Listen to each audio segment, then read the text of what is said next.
All right, I'm going to try and play the most famous in the world use of one of our beloved tones. It's very slow. See if you can get where it's from.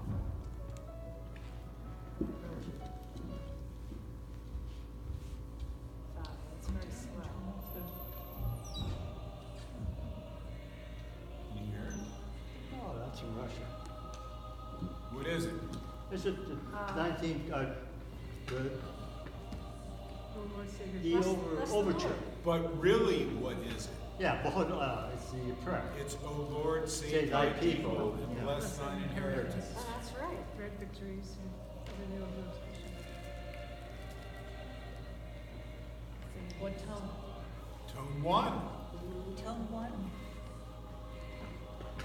Because, all right, that's enough of you guys. Just because you're fancy, that doesn't mean anything. So this is tone 1, and tone 1 is Troparian. This is Troparian tone 1, which means, O Lord, save thy people when thou, O Lord, was baptized in the Jordan. This is when Father Mark sings that 45 times in your house and runs out of breath and almost asphyxiates himself. Right? Tone 1. When the stone had been sealed by the Jews. That's the resurrection tone 1 for Troparians. So we sing that every time we sing tone 1 in church. The most famous tone 1 is this one, which was more or less the national anthem of the Byzantine Empire. Because when they sang, O Lord, save thy people and bless thine inheritance, grant victories to the Orthodox Christians over their adversaries, and by the virtue of thy cross, preserve thy habitation. If those ain't fighting words, I don't know what are. So, 1812 Overture, gotten by our beloved choir director. Thank you, dear. Good job. There are 3 national anthems in the 1812 Overture. This is the first one. Of course, no one knows this is the first one because they're not properly educated. The other one is Marseillaise. yeah, Marseillaise at the very end. And what battles Marseillaise at the very end? God save the Tsar. So that's the 3. God save the Tsar is, boo, I just blanked. It'll come to me in a minute, in my great old age.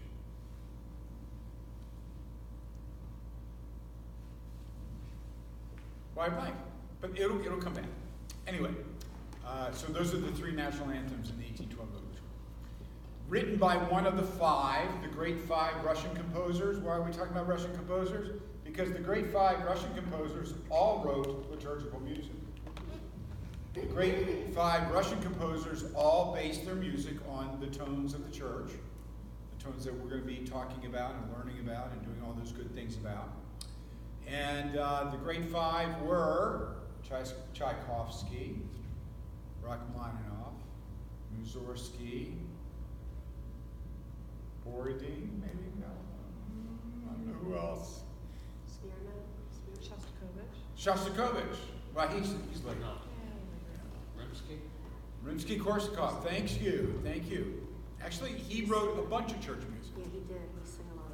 Yeah, and we sing it. We sing some of these things. But we sing their stuff en concert. So we sing it when I mean in concert. This means for the Lord's Prayer, for the time during the priest's communion, the cherubic hymn. Those are not necessarily tonal hymns having to do with one of the 8 tones. Not usually.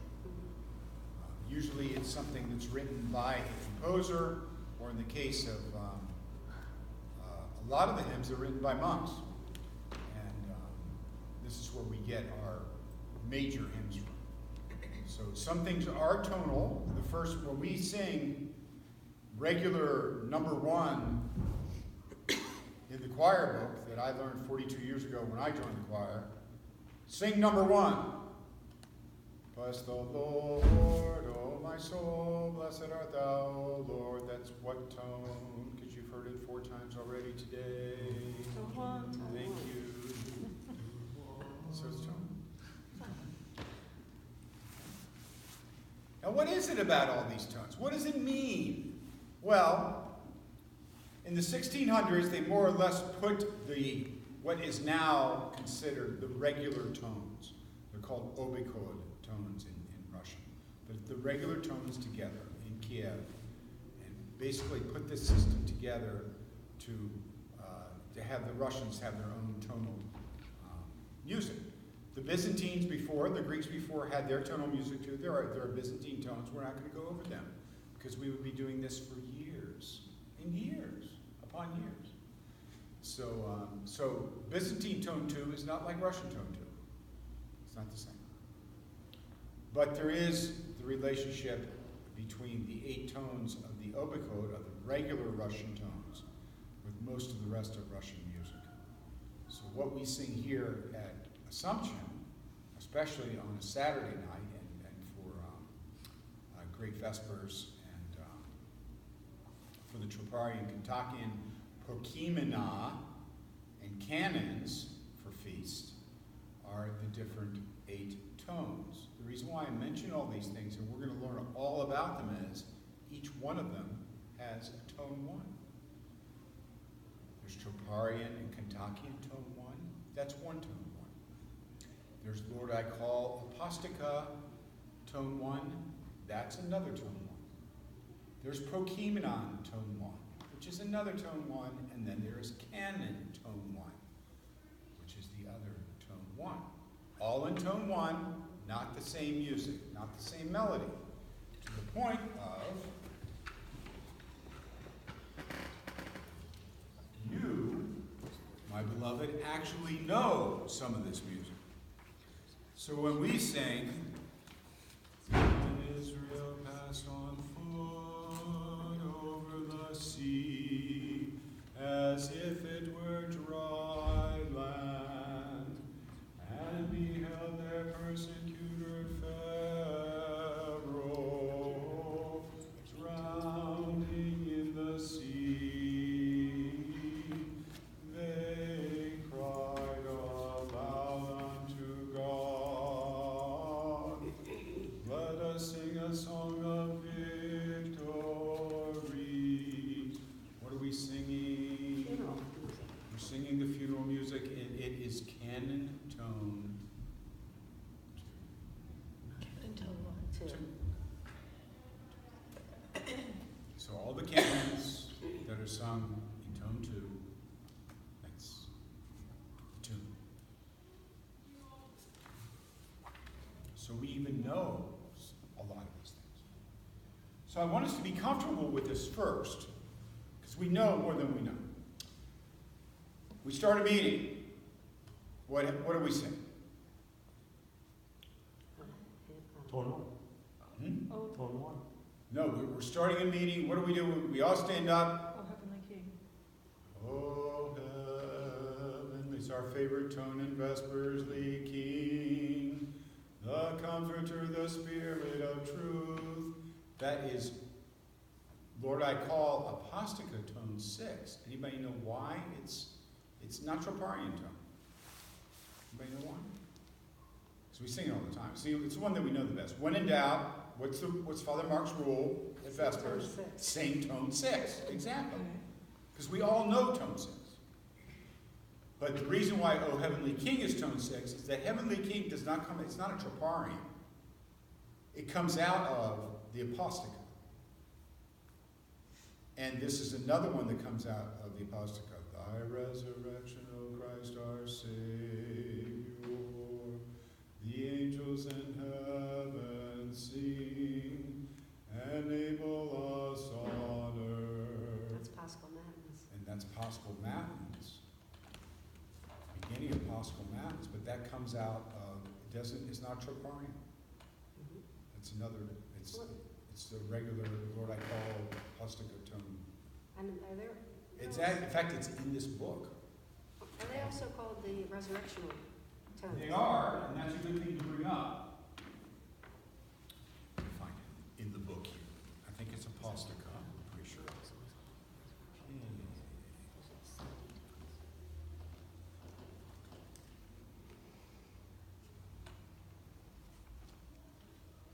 When you said they put them together, who's they? Ah, we're going to talk about them. So, Thy Resurrection of Christ our Savior is the Apostica, tone 6, is the first hymn in that. So every 8 weeks we do this. It's part of the resurrection. Everything that we do on Saturday night has to do with the resurrection of Christ. No matter what tone it is, it's all the resurrectional music for that week. It's all encapsulated in basically 3 services. We only do 2 of them, but it's okay. Yes?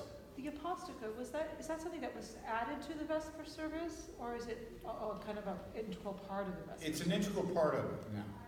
The Apostica can also be a part of a Matin service too, or a compline. So it can be taken out.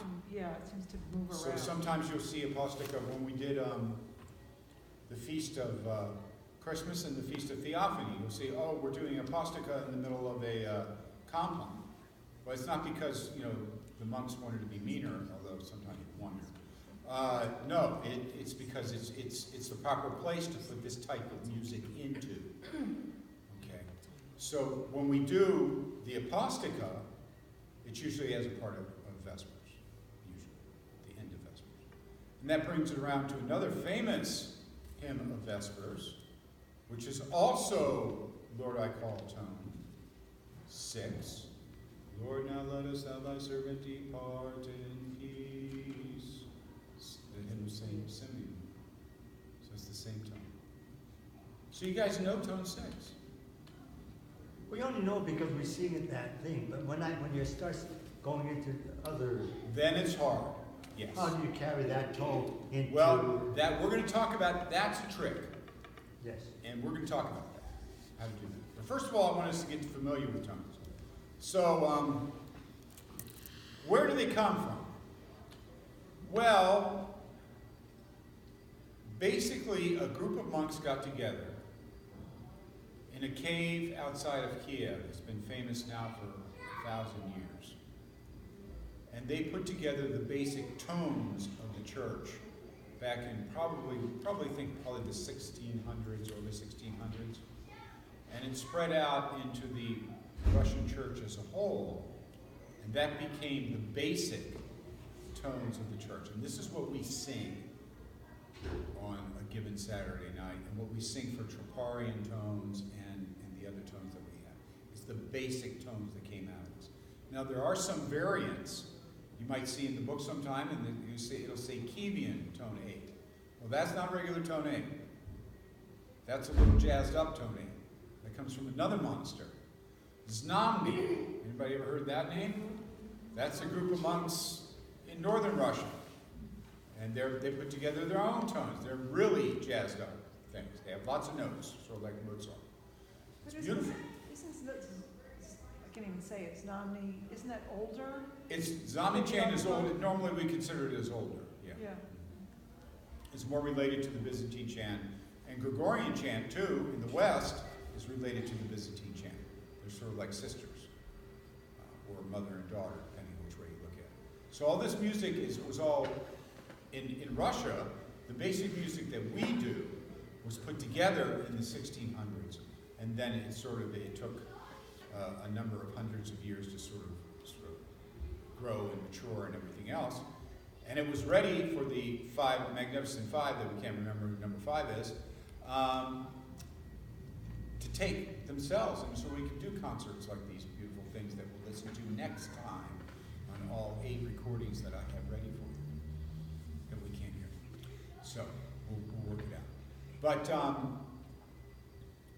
so what happened is that the church authority, which by this time was under the Tsar directly, basically said, this is under Peter the Great, said, well, we need to get this organized because Peter was organized.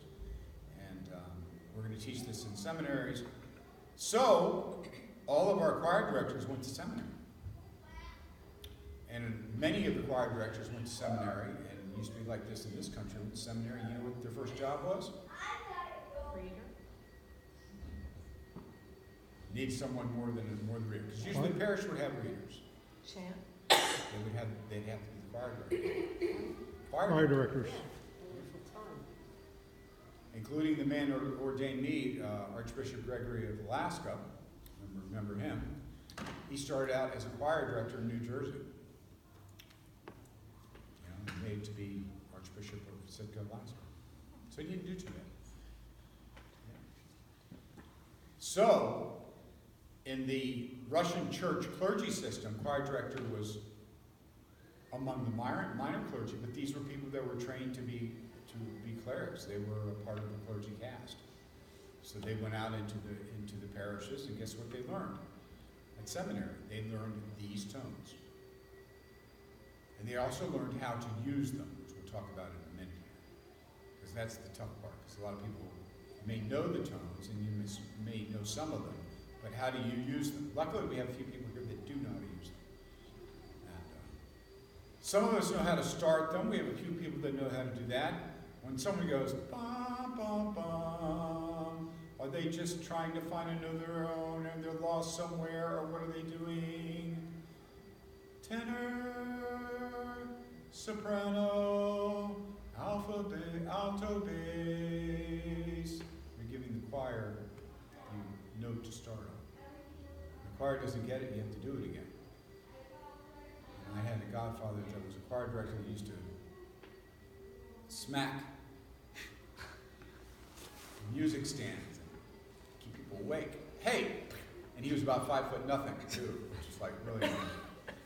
I've seen choir directors throw things at the choirs and everything else to make them awake, but that's what she's doing up there. She's not looking for a tone for herself. She knows what the tone is, but she's trying to give it to the choir.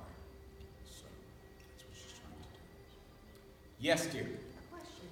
You're talking about tones and all. Are there different styles? Because when I hear St. Vladimir's choir sing, and I hear St. Tikhon's choir sing, they sound different. Is it just a style? It can be style, but often they're doing a different monastic chant. They sort of fall in love with the monastic chant for a couple of years, or 20 or 30 or 40 years. We were falling in love at St. Vladimir's in the end of the 70s when I was there with Kievan chant. They loved that because it was sort of like a jazzed up regular chant, and people liked that. And then Znameni. A lot of people had done some translation of Znameni chant, the old monastic chant in English. We also now have American composers of liturgical music. Don't go home. Wahaha. So we have people that are actually writing things now. They're not writing things for the tones yet, because that would be, wow, that would be very exciting. But they are writing things for concert pieces such as Psalm 103 and Vespers and O Gladsome Light, at Vespers. And then hymn to the Theotokos usually is done in a tone. We sing that too. It is truly me to bless you, O Theotokos. What is that? Tone Today we 6. sang tone 6, which is a little different. This is tone 5 today, right? No. But you did No, we different. sang tone 6 for Hymn to the Theotokos, yeah. which is- Yeah, that is exactly, it is different, because this, it is truly me That's to number bless, 1. it's tone 8. Yeah. Yeah. Okay. So that's tone 8. But we sing that at every thing that we have because it's how we close things. Okay, if we open things with O Heavenly King, tone 6, we close things with tone 8. The tones are also related to each other. We'll talk about that in a minute. They're sort of like relatives. It's a good way of looking at it. 1 and 8 are related, 2 and 6 are related, and 3 and 7, which are often considered the hardest, they're my favorites, are related to each other. Because they have lots of notes and they change things all the time. So it really drives people bananas, those 2 tones. So what do we do with them? Well, what we do is we don't throw the Vespers book. Is 4 and 5 related? They are sort of related, yeah. Come out. I'll be right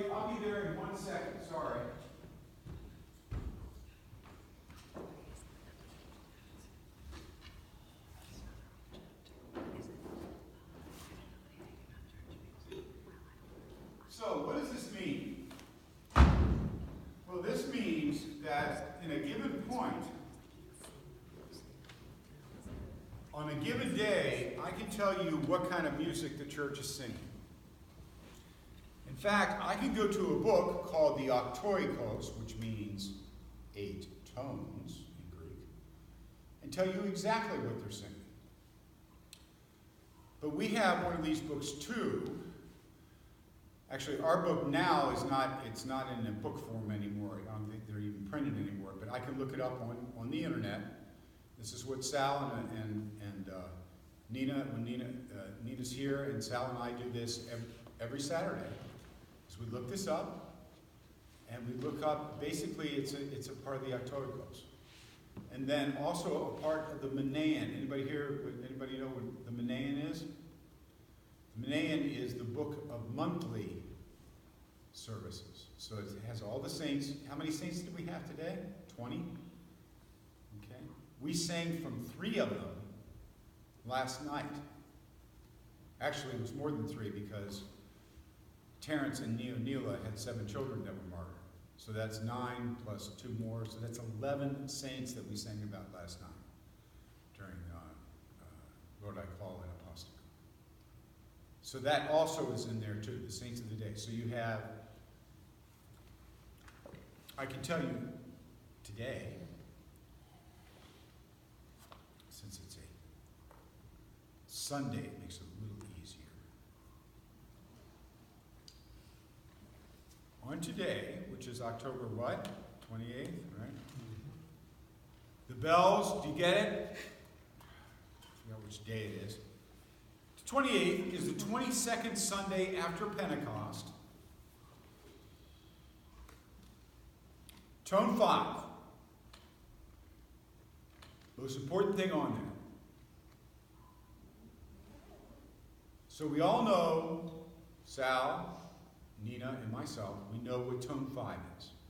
We know what music needs to be tone 5. And then we can look on the internet for the Menaion verses for the martyrs. They have a book for every month. So there's a book for January, February, March, April. We can get them on the internet now. It's just easier than getting the books. And find out what we need to sing when we start Sunday. And when we start Sunday liturgically, musically, in the Orthodox Church, it starts at Lord I Call. Anybody know what Lord I Call is? Is it a song? It's a song. Very good. And the long psalm that Sal usually chants after we start the Lord I Call, that's another song. There are 3 psalms together. Okay. So the first music that we do for the next week, we did last night, tone 5, starts at Lord I Call. And we do a bunch to the resurrection, because it's Sunday, resurrection. So it's like 6, well, actually I'll tell you how many. It tells me. It says, at Lord I Call,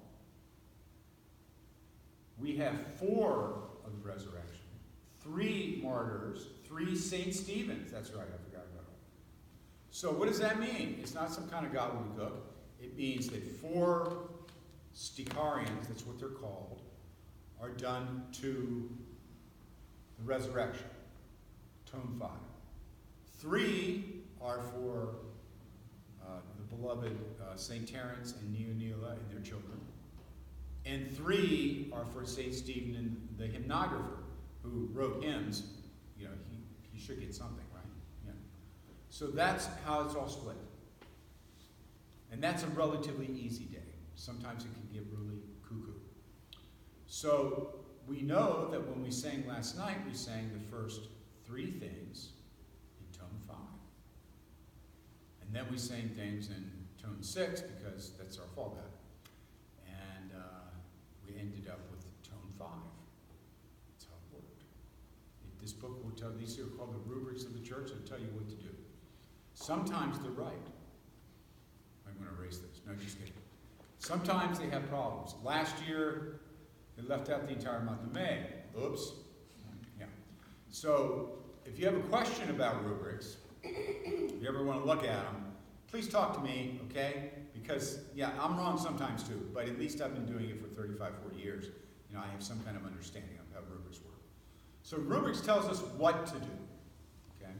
The Aptoikos, the book I was telling you about, tells us what to sing. Okay. As does the Manaean, and then we also have two other Manaeans. One's called the Festal Manaean, and that is only for great feasts. So we're having a great feast that's coming up. Presentation of Our Lady, the Theotokos, into the temple. Guess what happens? We're going to go online and we're going to get things from the Festal Manaean. They may not say the Festal Manaean on there. We have copies of the Festal Manaean here, if we need to use that. We actually have books. They're things with papers. You know, it's like we can actually not use the computer for this. It would be wonderful. So it's going to tell us on the 21st, which is our next great feast. It's called the Festal Manaean.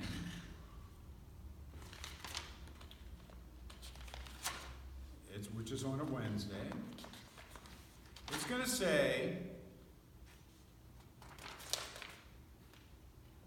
"At Lord I call, everything is feast.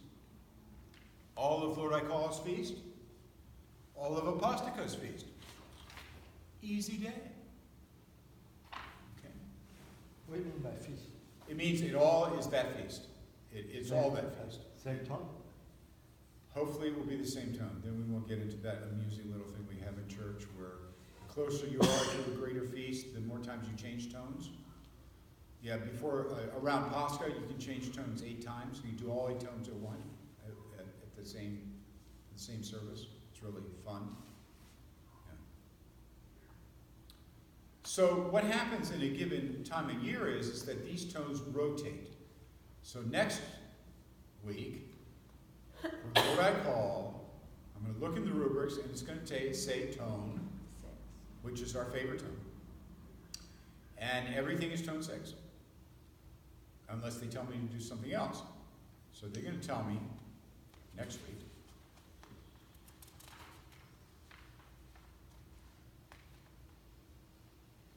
Gosh, I need better glasses than this. Here we go.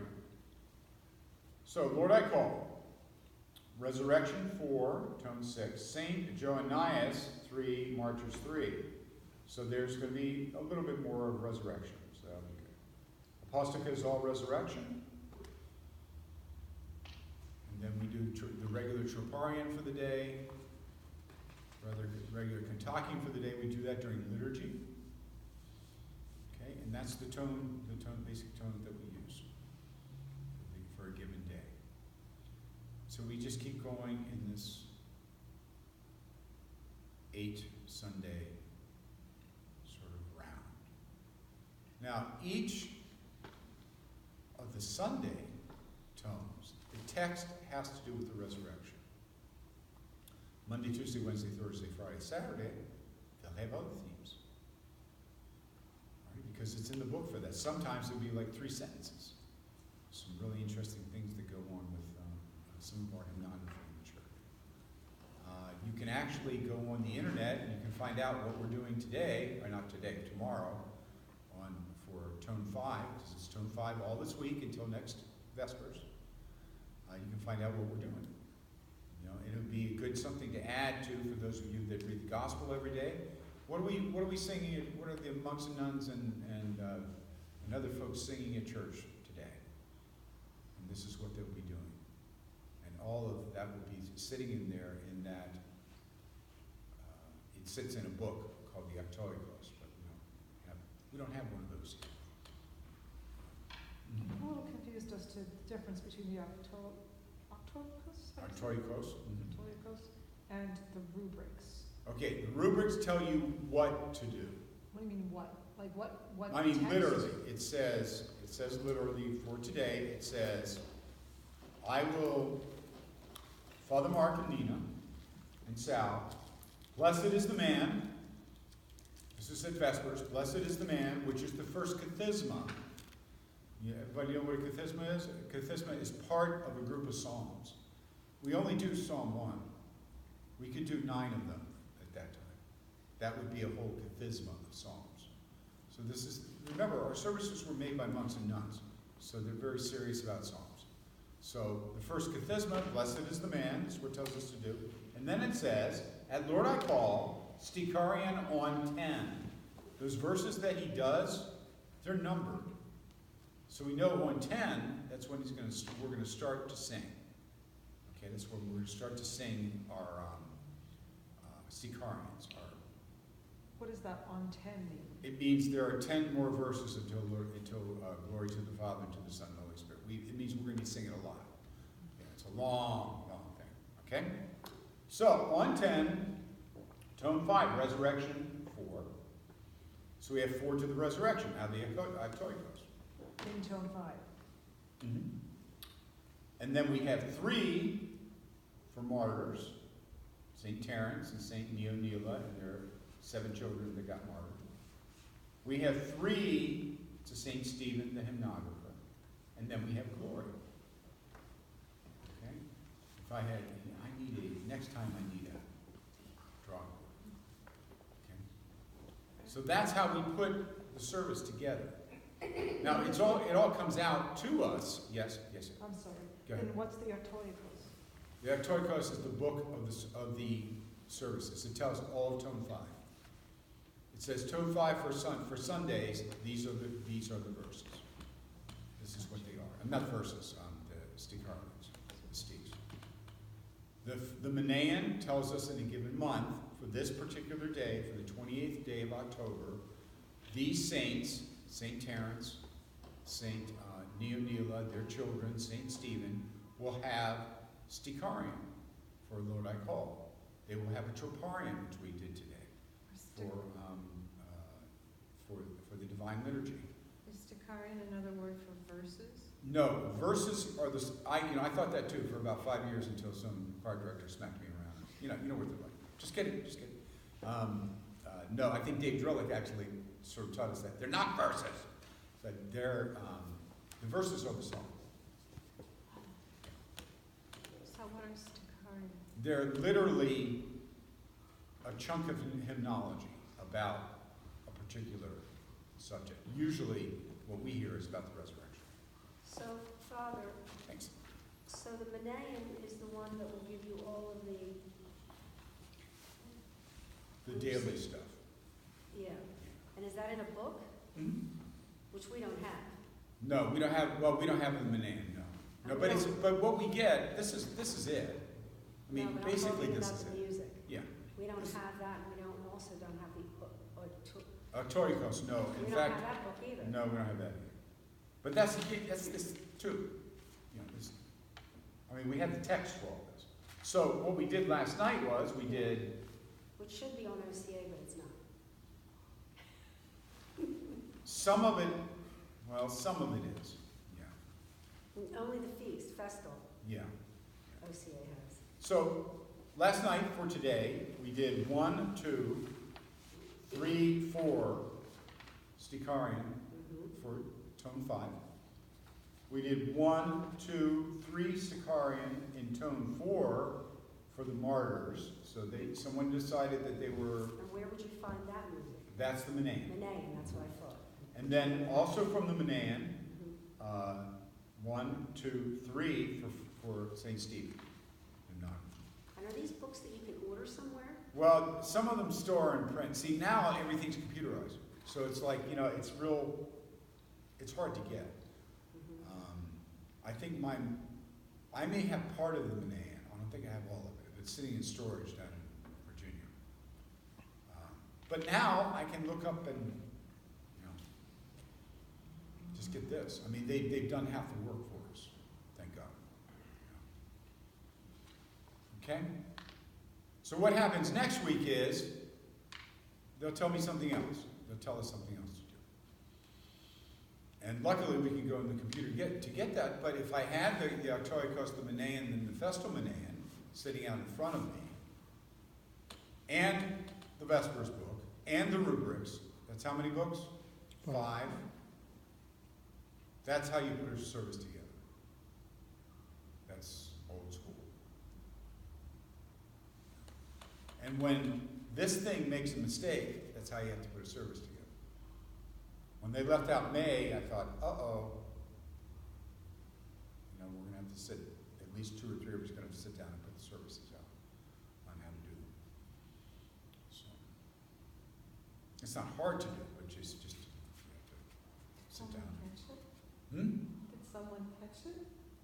Yes, somebody actually sent May out to us, was right, yeah. But they left the whole month out, yeah. So this is how it works. This is before we even talk about what are these tones anyway. Yeah, go ahead. What about Lenten tones? Okay, Lenten tones are usually during the week. Okay, not usually on a Saturday or Sunday. Saturday or Sunday are not musically or liturgically Lenten. Okay, because the Sunday is what? It's the resurrection. And the Saturday, usually during Lent, I think we have four soul Saturdays if we did a liturgy for that. So it's it's devoted to that. So Saturdays aren't considered liturgically Lenten. Now, weekdays are. So when we have pre-sanctified liturgy, that's Lenten music. And that's some of the oldest music that we have in the church, because it's a very rare service. And we've kept a lot of the liturgical traditions. When you come out with the priest comes out with a candle during pre-sanctified liturgy, that used to be a part of Vespers. And when the choir sang "O Gladsome Light," the priest would come out with the light, and he'd light up everything. That was part of that service. So the only time that we do this is in Vespers. I mean, in pre-sanctified liturgy. So where that's like. And the singing itself, the chant that we use for the psalms, all those long songs in the beginning, that's a kathisma. That's what that is. It's a chunk of the psalter. And the chant that we used, it came out of a seminary or a monastery probably 100 years ago. And it caught on, and a lot of people were taught it, so we had we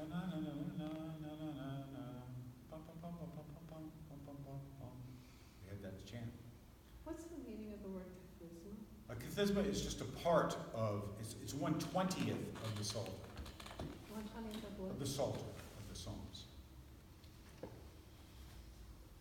What is troparion and Kantakian? Okay, troparion, very good, excellent question. Troparion and Kantakian, which have their own tone 1, their own tone 2, their own tone 3, and so on.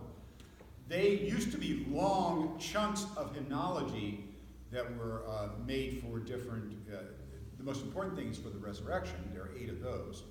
But they used to be made for all the feasts, and the hymnographers loved Troparion and Kantakian. They were like the popular music of the late first millennium.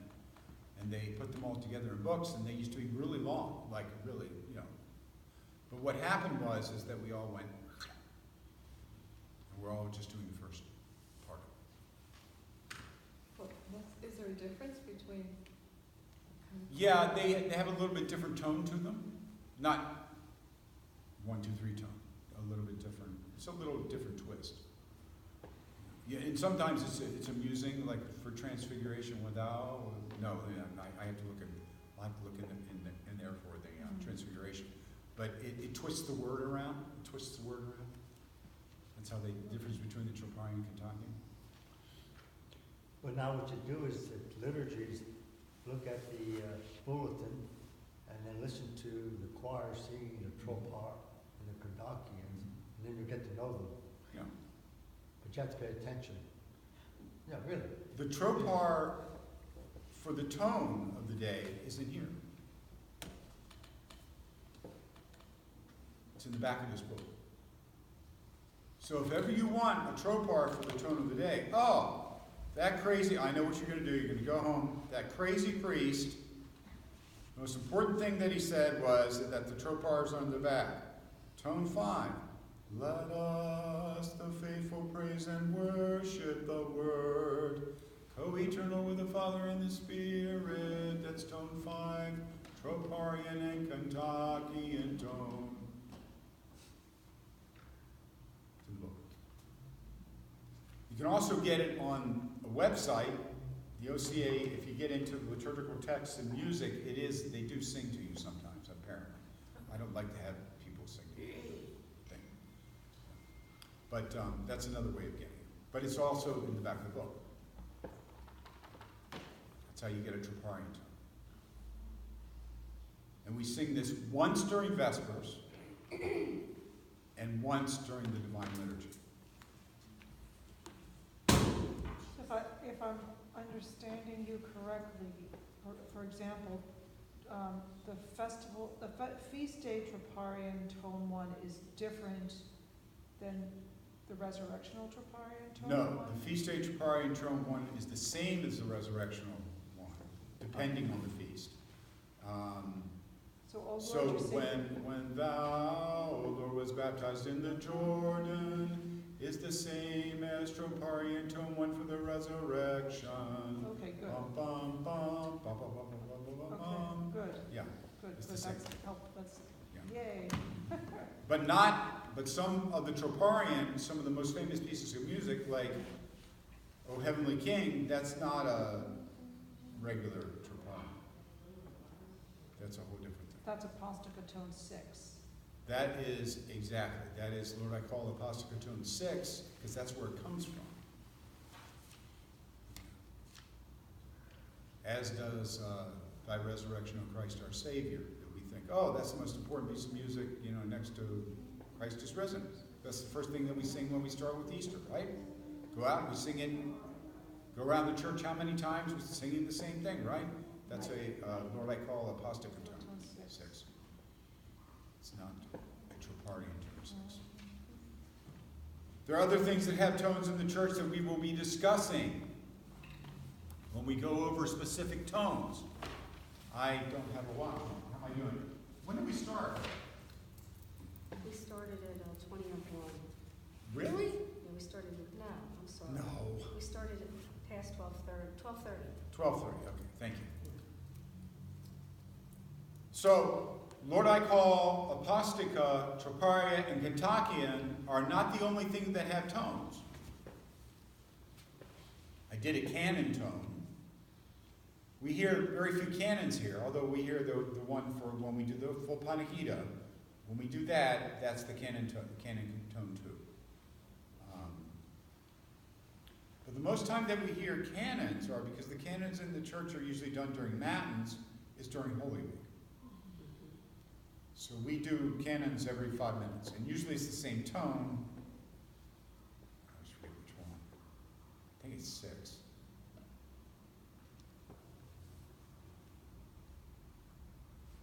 I'm trying to remember. Well, I'll get that for next time. So there are 8 canon tones. So what's a canon besides something that goes boom boom? It's a little joke. Don't laugh or anything. At least the reader Daniel's taught. He laughs at my jokes during my sermon. There are different ways of using the word canon in the church. One is a canon is a measurement. It used to be a ruler, so canon law was a rule. People talk about canon law. The other way is the canon that's used during Matins, and it's a 9-section, many-parted piece of hymnology. And each section has its own theme. The last section is the resurrection. The 8th section is for the Theotokos. The 7th section is for the Moses crossing the Red Sea, and so each section has a theme. And each section, for every Saturday night that it's done, and for every Matin, for every day that it's done, you have to do the tone. So they don't just leave you out there and say, well, you can do whatever you want. No. It's the tone, it's the canon tone for the day. It's done. But we're lucky, actually we're not lucky. I wish we could do Matins more in church. But we need a lot more choir. And a little stamina. So it would be nice to have it once. I'd like to start with once a month. Yeah, it's a beautiful service. But we're gonna have to put the service together, it's gonna be tough. What time of day would it be?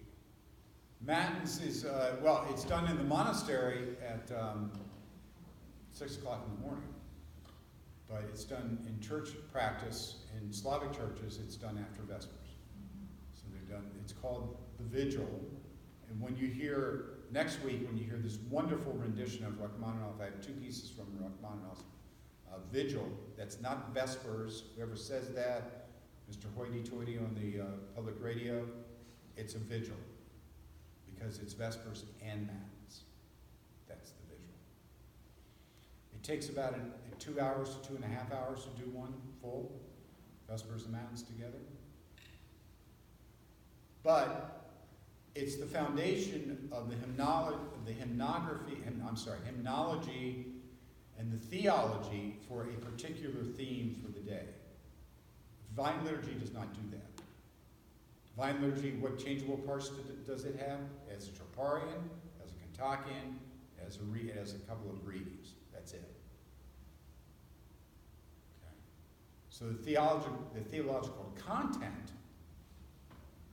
of our hymns is in Vespers and in Matins. That's where the content is. Do you want to know about St. Terence and St. Neonila? And who St. Stephen is? Guess where we learned about it? Last night in Vespers. Do you want to know about the feast of the presentation of Our Lady, the Virgin Mary, into the temple in a couple weeks? It's going to be in Vespers and Matins. It's where all of the meat is, theologically. So I would dearly love to start Matins. But we need a group of folks that are going to be here to do it. It's because it's not, I don't want to have people like drop out. It's tough. It's a tough service. We should be able to do it in less than 2 hours. Well, most churches used to have it Sunday morning prior to liturgy. Byzantine churches still do that. They'll do matins in the morning.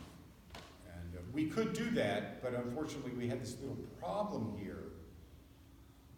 Our attendance, even at 10 o'clock, isn't stellar at times. Am I being diplomatic? There ain't a lot of people here. Yeah. So we need, to save the choir director and anyone that is helping her from pulling her hair out, we need at least a 6 to 8 person choir that say they're going to be there and be able to do. No, but it would be best at nighttime after Vespers. I would think it would be better to do it as a vigil. And we could abbreviate it at first and start. I've done that in other parishes. It's just that we have to be careful about that. So basically add a half an hour on to Vespers. That's what I'm talking about. So we could do that. There's an anointing involved. Also, during the canon, in whatever tone it is of that day, the gospel is venerated. The priest brings out the gospel, you venerate the gospel, and bring it back.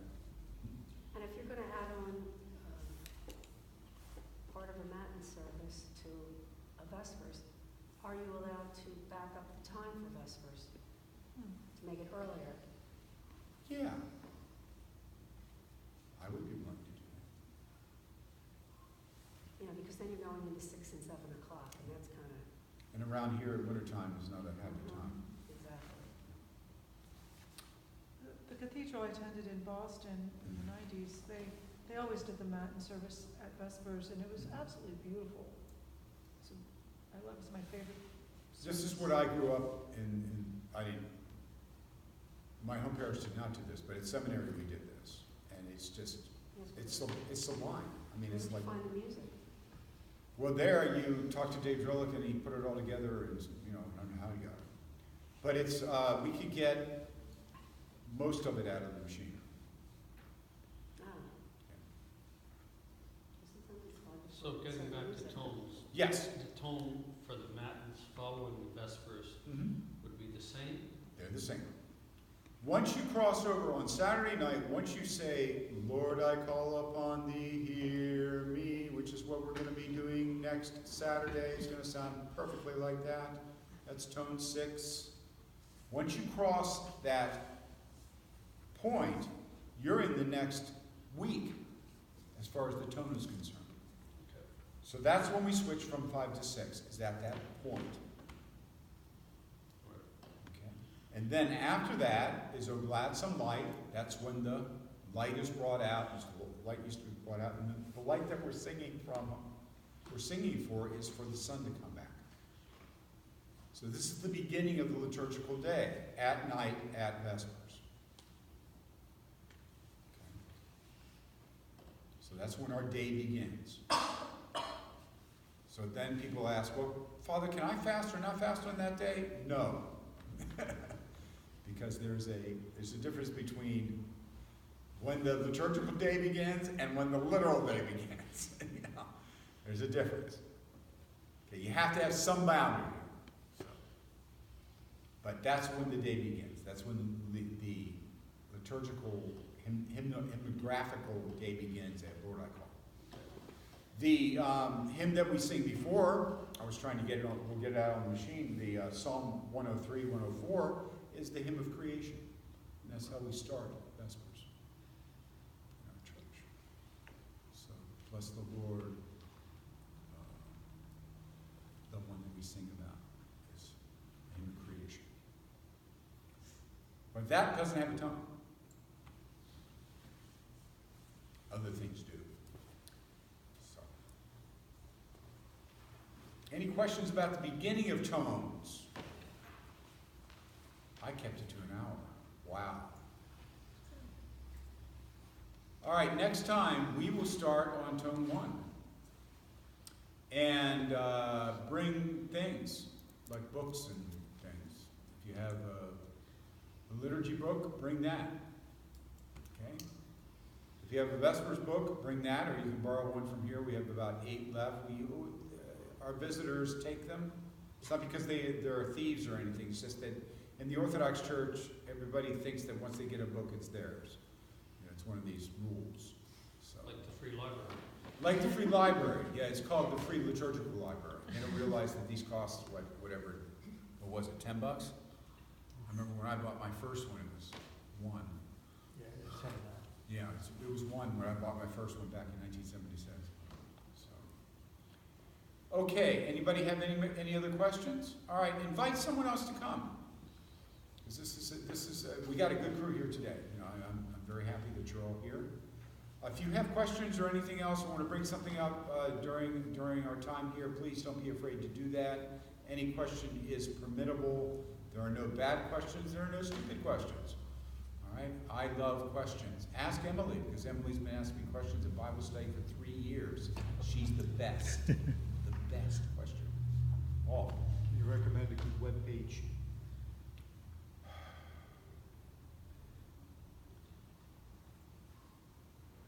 There is a little tutorial about tones on the OCA webpage. But it's not a happy place.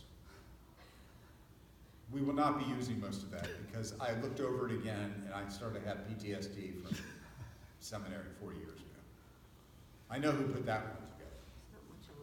It's not much on there. It's not much on there. Do you have Pagodin's name? Do you have the... That has the music. Padovan. Yeah, Padogan. P-O-D, Padobin. It has most of the music. But the words are a little different. But the words, the translation is different. That's what I use for that. This is another part, this is another thing that we have to remember in, we've been translating, hold on to your seats, we've been translating the liturgy and the music of the Orthodox Church into English since the 1670s. When the Russians established an embassy in London, they brought a priest over to be the embassy's priest. And he was one of the first ones that started this. I have somewhere in my house, and I've lost it, I don't think I gave it to anyone because I am silly about books. I have an 1850 translation of the Divine Liturgy. This is 6 generations beyond that. The one that we use here on Sundays is 6 generations beyond the 1850. So we have, working in the church today, we have an OCA translation of the Divine Liturgy. We have the older one. We have Greek, we have the older Greek. Antiochian, they've been pretty boring. They only have one, basically. 2 Ukrainian ones. A Serbian one, a Romanian one. And I haven't even scratched the surface yet. So this is how many translations that we have. We have about, our English translation that we use is about 9 generations of translating the liturgy into English. There's no one that anyone, there's no one that anyone uses even in our jurisdiction. Because in the South, Archbishop Dimitri, 40 years ago, made his own and told all of his priests to use it. He has every right to do that. So he's still doing that. That's still done in parishes in the southern part of the UCA. So we have a bad translation problem, like big time. Yeah, I've noticed, I think at St. Tikhon's, maybe when I was in Colorado, the hymn to the Theotokos, they say without corruption instead of without defilement. Yes. Oh, They'll change words. They'll do this. There's the thee and thou controversy. We could talk about that for at least 10 we 20 have to minutes. do both here. Yeah, we do both here. I try and do thou here because it's It's more fun. It's more fun. And it flows. Yeah, it's not hard. It's not. If you're really upset with it, I can change. I'm a nice guy. All those rumors aren't true.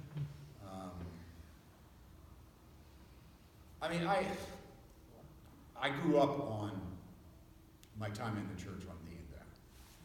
Actually, you do know thee and thou is the informal, right? It's not the formal. Back in the day. Back when this was in the 15th and 16th century, thee and thou were, hey bud, thou, Nina. That means I know you really well, and it was the informal. It was not the formal way of speech. We've switched it around. But I know churches that it's come to fists. People yell and scream at each other, throw things at each other because of the thee and thou controversy, and thee and you controversy. It's just, the only problematic thing that it seems is that when we're in a service and sometimes we're saying you and sometimes we're saying thou, it seems like one or the other. Yeah.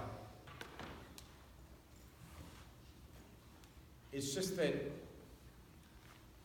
we have to be really organized to do that. We are organized. Yeah, it's like, we're almost there. We're almost there right now. Next 100 years. Yeah. We won't see. Anybody else have any other questions? Okay. Don't forget to bring questions and any concerns and everything to our class, please. Or you can always write me. It's no problem. So let's sing in tonate Troparian. It is truly to bless you, O Theotokos, ever blessed and most pure and the Mother of our God, more honorable than the cherubim, and more glorious beyond compare than the seraphim. Without defilement you gave birth to God the Word. Truth Theotokos, we magnify thee. God is with us, whose grace and love toward mankind, always now and ever, and unto ages of ages.